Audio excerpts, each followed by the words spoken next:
Ladies and gentlemen, as always, it's Glenn Thomas, 1/4 of the Wrestling Marks of Excellence, which you can find each and every Thursday night on Fox Sports Radio, 1340 AM and 96.9 FM. You can also find us on YouTube. You can find us on Google Play. You can find us on Stitcher.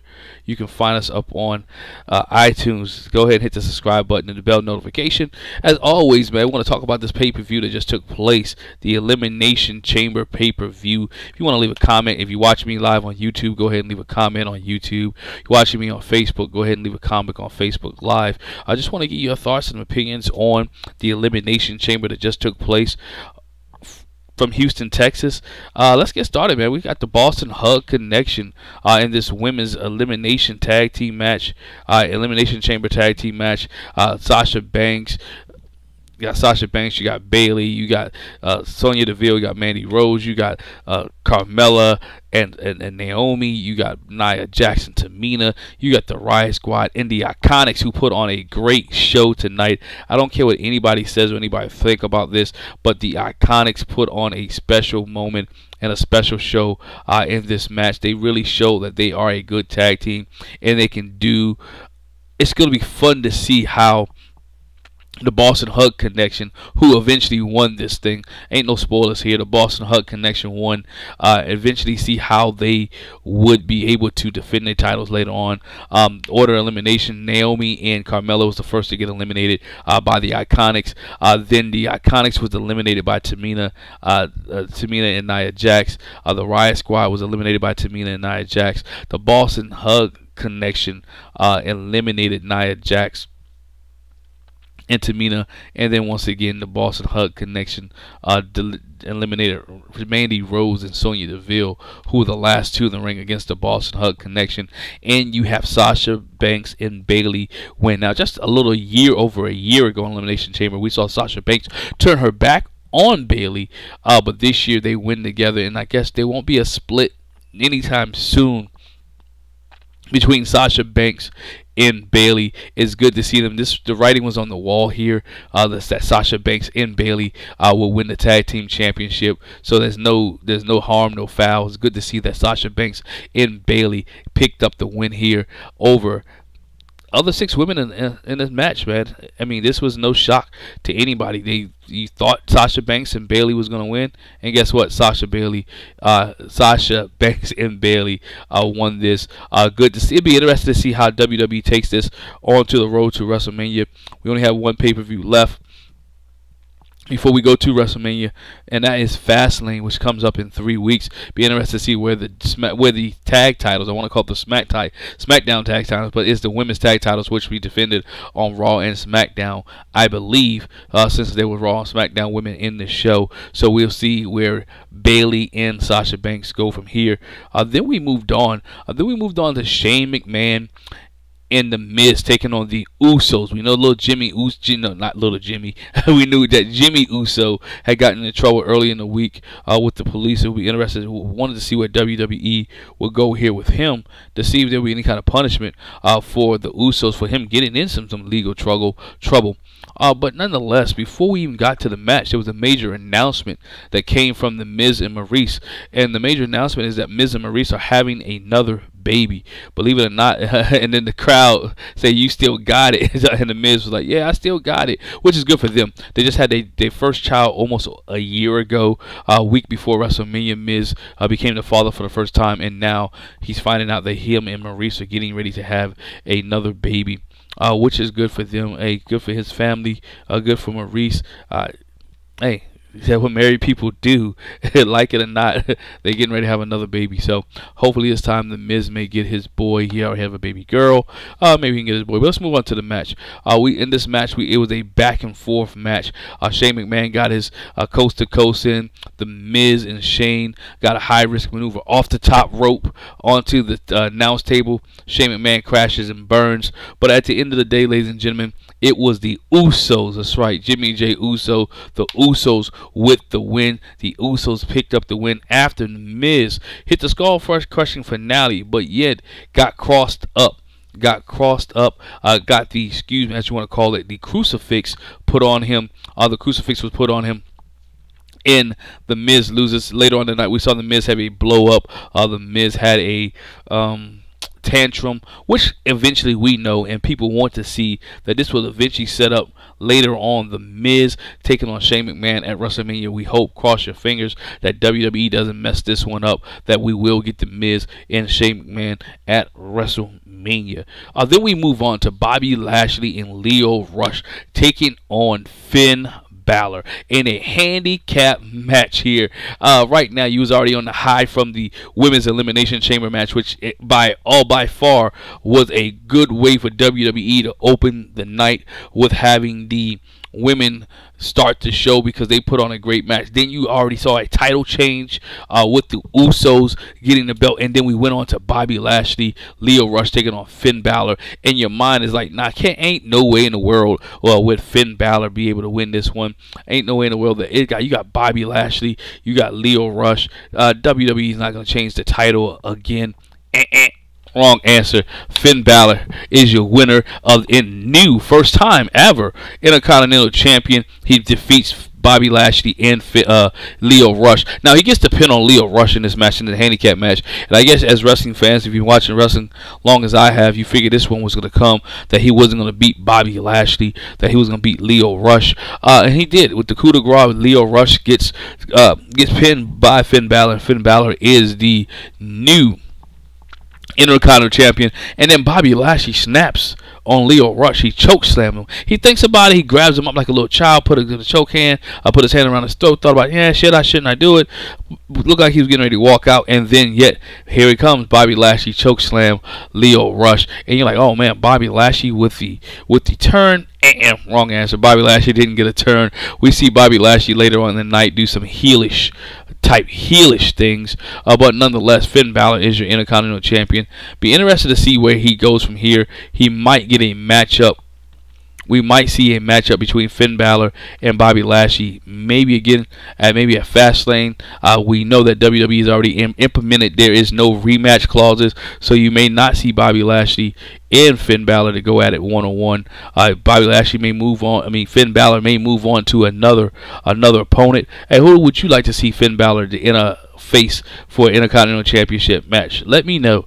Let me know ahead of time. Who would you like to see Finn Balor face? Leave a comment in the comment section. Where would you want to see Finn Balor go from here after he picked up the win over Bobby Lashley for the IC title?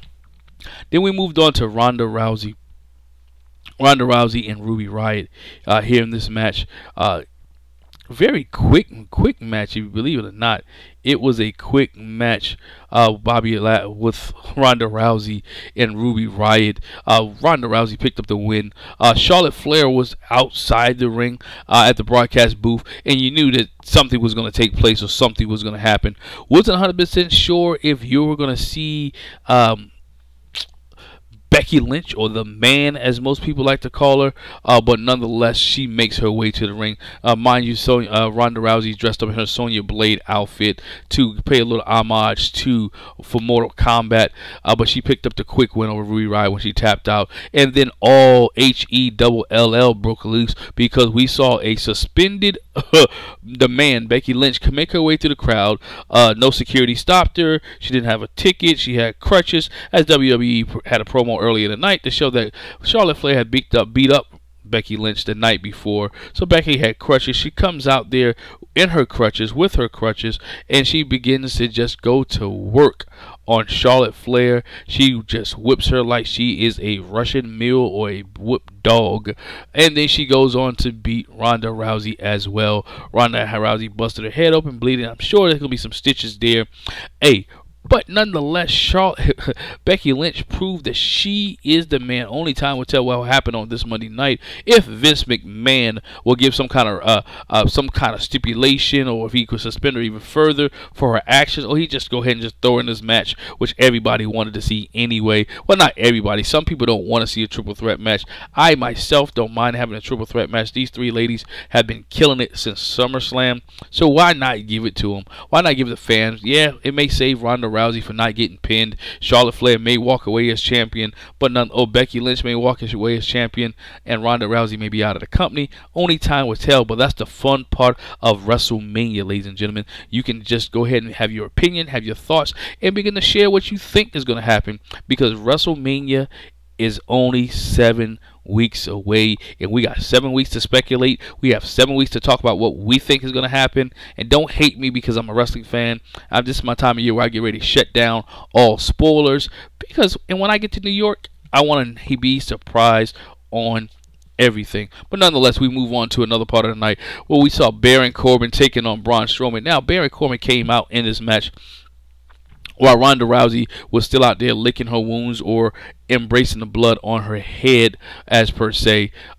Baron Corbin, Braun Strowman, I don't know about anybody else, really didn't care about this match too much. We're flipping back and forth between the NBA All-Star game during this match, but I knew somebody was going to get involved in this match, that Baron Corbin was going to get some help. He got some help from none other than his cohorts, his partners, Bobby Lashley and Drew McIntyre. And these three guys, as I mentioned earlier, you thought Bobby Lashley may get a turn since he chokeslammed Leo Rush.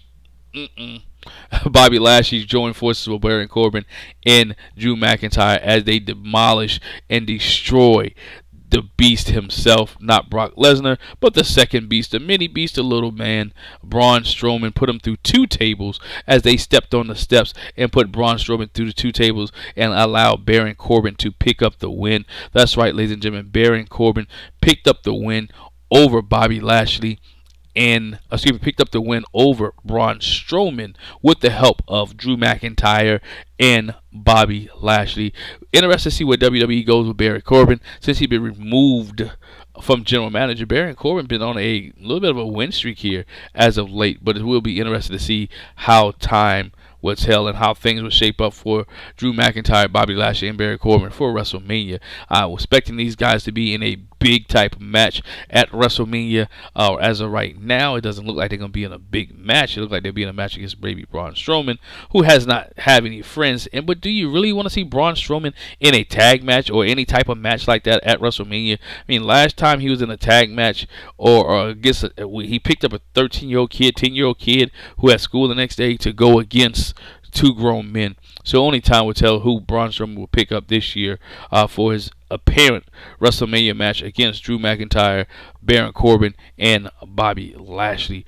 Then we moved on to the main event of the evening, the coup de grace, the new Daniel Bryan, as he took on AJ Styles, as he took on Samoa Joe, as he took on Jeff Hardy, as he took on Randy Orton. Daniel Bryan was the first in the ring, him and Samoa Joe, back and forth, chops galore. If you didn't see these two guys chop the living mess out of each other, please check it out on the WWE Network.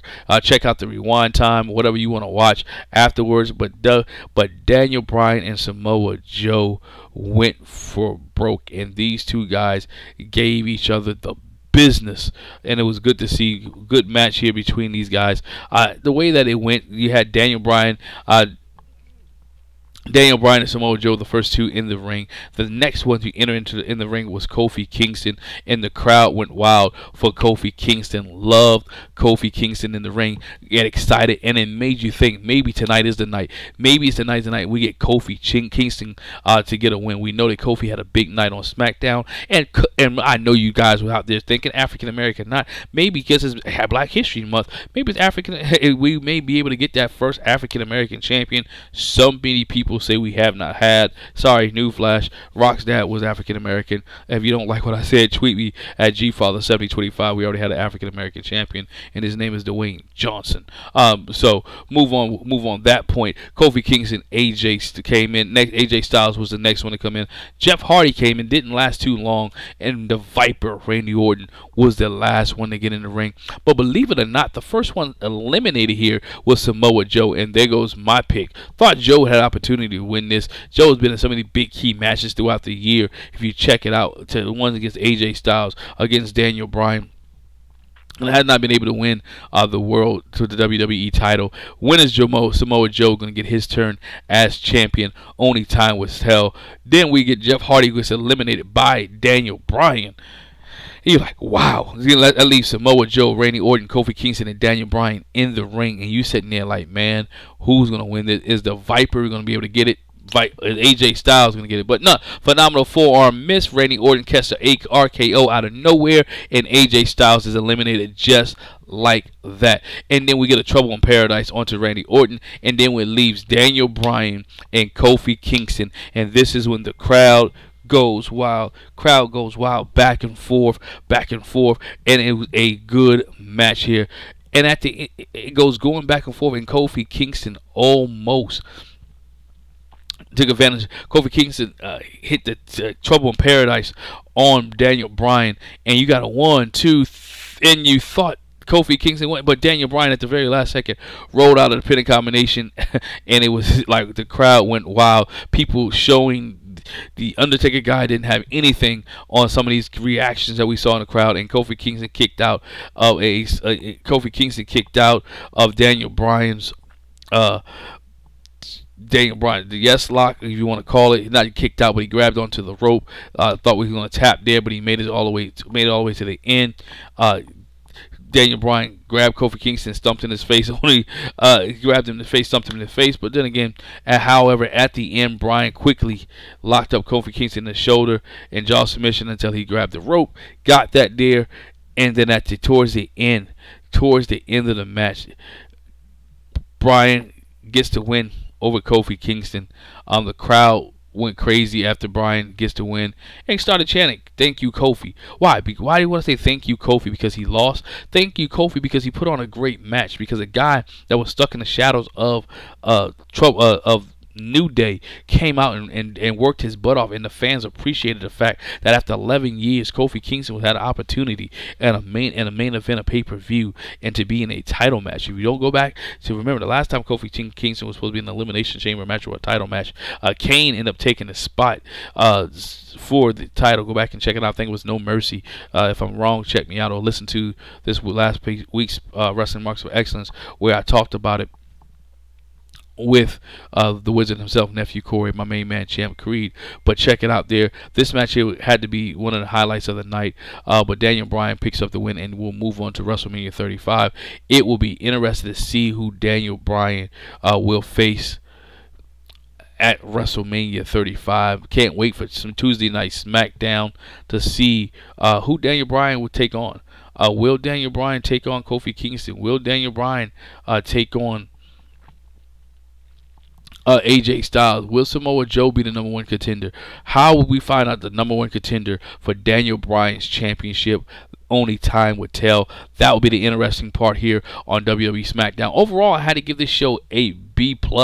I thought it was good. Besides the Baron Corbin and Braun Strowman situation, from the top to bottom, this card was solid. Very solid card. Let me know what you think here. Leave a comment in the comment section below. Make sure you don't forget to subscribe to us on iTunes, Google Play, Stitcher, wherever you get your social media at, wherever you find it at. Make sure you hit us up on those channels as you see on the bottom. Hit us up on Instagram at WME Podcast. Hit us up on Twitter at WME Podcast as well. Hey, we got one more pay-per-view before WrestleMania. That's Fastlane. Fastlane 3 weeks away. 3 weeks away. WrestleMania 7 weeks away. Man, things are heating up for this road to WrestleMania, and Daniel Bryan is still your WWE champ. Kudos to Kofi Kingston. If you saw the end of it, New Day came out and told Kofi this was his time, this was his moment, and embrace it. Get your roses while you're still here, and get your applause. Let the crowd continue to show support. I think we have not seen the last of Kofi Kingston as an individual wrestler. Only time will tell. I think the Kofi Kingston will be your WWE champion here in the near future. Once again, ladies and gentlemen, Glenn Thomas, 1/4 of the Wrestling Marks of Excellence. Please don't forget to hit that subscribe button, that bell notification. Make sure you give us a thumbs up or a like, and make sure you check us on all your social media platforms. Catch us tomorrow night as I provided you my Raw review. Thank you and good night. As always, if you're not confirmed, consider yourself denied. End of story. Shout out to Dr. D.